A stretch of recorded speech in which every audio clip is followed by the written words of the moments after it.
नमस्कार विद्यार्थी मित्रांनो, स्वागत आहे आपलं यूट्यूब चॅनल ज्याचं नाव आहे मोहित मोटिवेटेड एक्झाम चॅनल। आज आपण बघणार आहोत नागरी सेवामध्ये ज्या विद्यार्थ्यांनी SCBC उमेदवारांस मधून अर्ज भरला असेल तर त्या उमेदवारांसमोर अपात्रतेचा धोका। तर नागरी सेवा संयुक्त पूर्व परीक्षा 2024साठी सुधारित अर्ज बाद ठरल्याने EWS प्रवर्गातच राहिलेल्या उमेदवारांना महाराष्ट्र लोकसेवा आयोगाने नव्याने अर्जाची संधी दिली।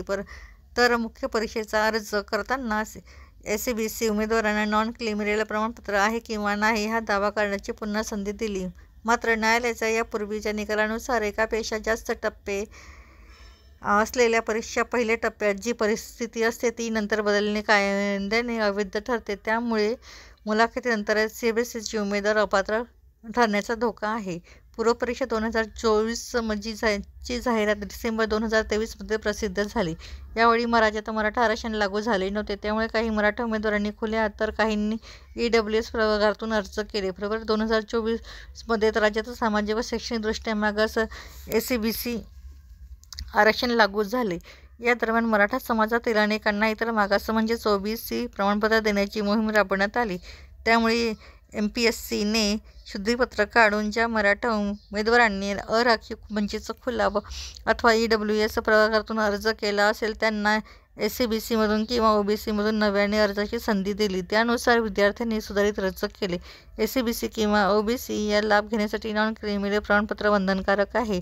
मात्र काही उमेदवारांनी MPSCच्या संकेतस्थळावर प्रमाणपत्र आहे किंवा नाही यापैकी कुठलाच दावा केला नाही। त्यामुळे त्यांना नवीन अर्ज अमान्य होऊन EWS मधून केलेला मूळ अर्ज कायम राहिला। EWS मधील SBCC उमेदवारांसमोरील पेच यामुळे कायम आहे। त्यामुळे मुख्य परीक्षा दिली तरी अपात्र होण्याचा धोका आहे। तर अपात्र होण्यासाठी संभाव्य धोके काय तर बघूया। भरती नियमानुसार पूर्व परीक्षा निकाल जाहीर करताना आयोग कोणत्याही उमेदवाराचे जात प्रमाणपत्र पडताळणी करीत नाही।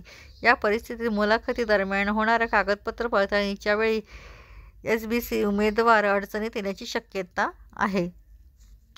पूर्व परीक्षा झाल्यानंतर भरती प्रक्रिया सुरू होते, त्यामुळे नियमानुसार भरतीच्या कोणत्याही टप्प्यावर प्रवर्ग बदलण्याची संधी मिळत नाही। त्यानंतर आहे मुख्य परीक्षेनंतर निकाल जाहीर झाल्यावर पूर्व परीक्षेच्या आधी नॉन क्रिमिनल निवडलेले SCBC विद्यार्थी विरुद्ध पूर्व परीक्षेच्या निकालानंतर नॉन क्रिमिनल झालेले विद्यार्थी अशी लढाई न्यायालयात होऊ शकते। त्यामुळे एकाच प्रवर्गातील 2 गट तयार होईल।